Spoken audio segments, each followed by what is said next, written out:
Students, welcome to easy maths. आज हम exercise 1.3 के क्वेश्चन नंबर 3 को डिस्कस करने जा रहे हैं। प्रीवियस वीडियो में हमने एक्सरसाइज 1.3 का क्वेश्चन नंबर 1 और 2 काफ़ी डिटेल में डिस्कस किया था। जो आज का हमारा क्वेश्चन है उसमें जो हमने फिगर को डिस्कस करना है वो हमारे पास रेक्टेंगल है। तो चलते हैं अपने क्वेश्चन की स्टेटमेंट की तरफ। क्वेश्चन की स्टेटमेंट में उसने हमसे कहा है कि आ रेक्टेंगल है sides of length.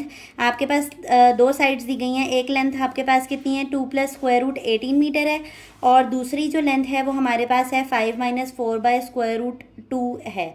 Express the area of the rectangle in the form of, उसने हमें कहा है कि आपने इस दफ़ा एरिया ऑफ रेक्टेंगल फाइंड करना है। लास्ट जो हमने लेक्चर डिस्कस किया था उसमें हमने ट्रायंगल का जो एरिया था वो गिवन था और एक साइड फाइंड करनी थी, लेकिन अब दोनों साइड्स मौजूद हैं और एरिया जो है वो फाइंड करना है। तो आप ये देखें कि एरिया आपने इस फॉर्म में निकलना चाहिए आपका, where A and B are integers. तो चलते हैं अपने सोल्यूशन की तरफ। हमारे पास सबसे पहले क्या चीज़ बताई गई है, ये इसमें ना इस वाले क्वेश्चन में उन्होंने फिगर बनाई भी नहीं है, यानी कि डायग्राम को बनाया हुआ नहीं है। आप बनाना चाहते हैं तो बना लें, नहीं बनाना चाहते हैं तो कोई बात नहीं। बेटर अंडरस्टैंडिंग के लिए ज़रूरी होता है कि आप डायग्राम को बना लें। तो उसने हमें कहा है कि एक जो चीज़ है वो हमारे पास लेंथ है वो हमारे पास 2 + √18 है और दूसरी जो हमारे पास साइड है यानी कि जो विड्थ है हमारे पास रेक्टेंगल की वो हमारे पास, हम उसको ले लेते हैं कि वो 5 - 4/√2 है। ठीक है, ये दोनों वैल्यूज़ हमारे पास किस में है, सेंटीमीटर में है। ओके हो गया। अब आप देखें यहाँ पर हम अपना डाटा लिखना शुरू करते हैं कि इन्फॉर्मेशन हमें किस किस चीज़ की दी गई है कि लेंथ ऑफ द रेक्टेंगल हमारे पास कितनी है। लेंथ ऑफ रेक्टेंगल हमने अभी अभी फिगर में लिखा है कि वो कितनी है हमारे पास। लेंथ को हम एल से रिप्रेजेंट कर लेते हैं क्योंकि हमने अपनी फिगर के पॉइंट्स को नाम नहीं दिया हुआ कि ए बी सी हैं, तो हम उसको एल नाम दे देते हैं जो लेंथ है। तो वो कितनी है हमारे पास 2 + √18 सेंटीमीटर है।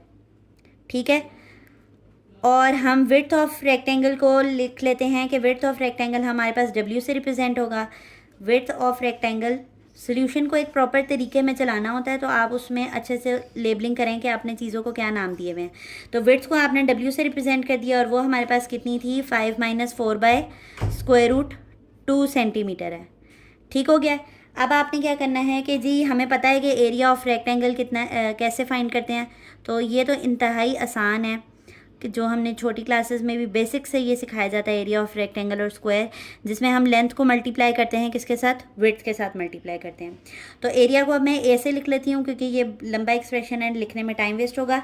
लेंथ की वैल्यू हमने क्या ली थी 2 + √18 सेंटीमीटर और यहाँ पर हमारे पास विड्थ कितनी थी 5 - 4/√2 सेंटीमीटर। ठीक है, मैंने आपको बताया था कि सॉल्यूशन के दौरान में आप यूनिट्स नहीं लिखते हैं तो उसको आपने अवॉइड करना है। तो पहले स्टेप में आप लिख लिया करें सॉल्यूशन में कि आपके पास क्या यूनिट्स हैं, ताकि फाइनल आंसर में आपको याद रहे कि आपने क्या लिखना है।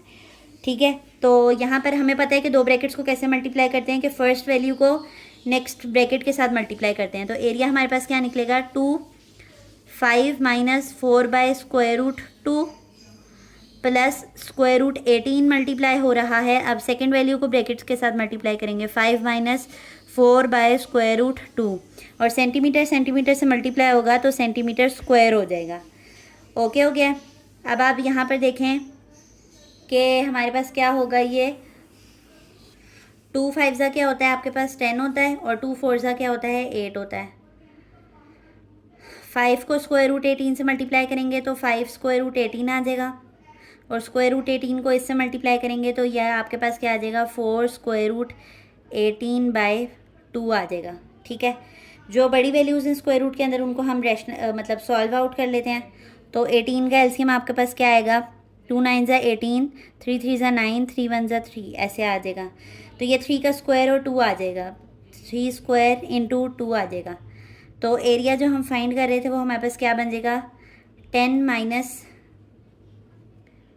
- 8/√2 प्लस 5। यहाँ पर हमारे पास क्या आ जाएगा 3 स्क्वायर × 2 माइनस यहाँ पर क्या आ जाएगा, ये कटिंग भी कर सकते हैं आप इसको। अच्छा ये स्क्वायर रूट था, स्क्वायर रूट है ये। 4 √18 का क्या आ जाएगा 3 स्क्वायर × 2 और यहाँ पर क्या आ जाएगा √2 आ जाएगा। ओके हो गया। अच्छा, ये हम पीछे से वैल्यूज़ को फॉलो अप कर रहे हैं। हमारे पास 10 माइनस 8 बाय स्क्वायर रूट 2 था, और आपके पास यहाँ पर था +5। सेपरेट सेपरेट आप स्क्वायर रूट दे दें इनको, सेपरेट सेपरेट स्क्वायर रूट आ गए इधर। और इसमें भी इसी तरह होगा कि सेपरेट सेपरेट स्क्वायर रूट आ जाएगा। 3 square into square root 2 by square root 2। ठीक है, तो स्क्वायर रूट 2 से कैंसिल हो गया, तो हमारे पास ये आ जाएगा 10।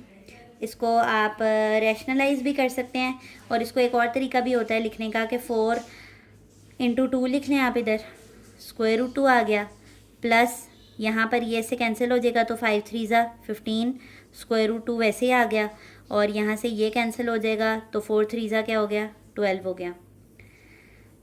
10 माइनस 12 हम कर सकते हैं, तो 10 माइनस 12 हमने लिख लिया ऐसे ही। और यहाँ पर हम क्या करेंगे कि मैंने आपको बताया कि यहाँ पर अगर 2 बाय स्क्वायर रूट 2 लिखा होगा, तो यहाँ पर 2 की पावर 1 है, और नीचे पावर क्या है, 1/2 है। तो जब दो नंबर्स डिवाइड होते हैं तो पावर्स क्या हो जाती हैं, माइनस। तो इसकी पावर जब माइनस होगी तो 1 माइनस 1/2 लिखेंगे, और 1 माइनस 1/2 का आंसर क्या आता है, एलसीएम करेंगे तो 2 1 ज़ा 2, तो ये 1/2 ही आता है, यानी कि 2 के ऊपर क्या रह जाएगा, 1/2, और 1/2 को हम क्या बोलते हैं, स्क्वायर रूट। तो यहाँ पर हम अब क्या लिखेंगे, -4। ये 2/2 स्क्वायर रूट 2 को मैंने कैसे लिख लिया, स्क्वायर रूट 2 बचा है, क्योंकि रैशनलाइजेशन के स्टेप से बचने के लिए ये शॉर्टकट मेथड होता है। ठीक है, और +15 स्क्वायर रूट 2 वैसे ही आ गया आपके पास, और 12 में से 10 गए तो आपके पास 2 आ गया, और माइनस बड़ी वैल्यू का, प्लस माइनस माइनस 15 में से 4 गए तो आपके पास क्या आता है, 11 आता है, और बड़ी वैल्यू का साइन जो है वो प्लस में है। तो एरिया ऑफ जो रेक्टेंगल हमने निकालना था वो हमारे पास आना चाहिए था -2 + 11 स्क्वायर रूट 2, और एरिया के साथ यूनिट क्या आता है, सेंटीमीटर स्क्वायर। तो हमें एरिया जो है वो जिस फॉर्म में देना था वो किस फॉर्म में देना था कि हमने यहाँ पर एरिया जो है वो A + B square root 2 centimetre की फॉर्म में होना चाहिए था, सेंटीमीटर स्क्वायर की फॉर्म में। तो ऑन कंपेयरिंग करके हमने A की वैल्यू हमारे पास क्या निकली है, -2, और B की वैल्यू क्या निकली है, 11। ठीक है, ये रिक्वायर्ड नहीं है निकालना, लेकिन उसने कहा है कि इस फॉर्म में निकालने, तो इस तरह निकाल सकते हैं। तो फाइनल आप यहाँ पर क्या लिखेंगे, एरिया ऑफ रेक्टेंगल किसके बराबर है, एरिया ऑफ रेक्टेंगल किसके बराबर है आपके पास, -2 + 11 स्क्वायर रूट 2 सेंटीमीटर का स्क्वायर। ठीक है, तो ये एक इजी सा क्वेश्चन था आपके पास। क्वेश्चन नंबर 3 भी आज हमने कंप्लीट कर लिया है।